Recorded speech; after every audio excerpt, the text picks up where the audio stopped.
Yeah. Simula na naman.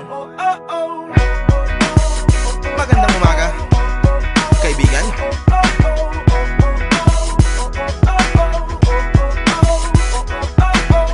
Eto na naman tayo bago simula. Huminga ng malalim, alisin ang kaba. Tapos na ang kahapon, pwede na yan itapon. Huwag lang ang mga araw, dapat yan ay ibaon. Katulong mo sa panibagong hamon.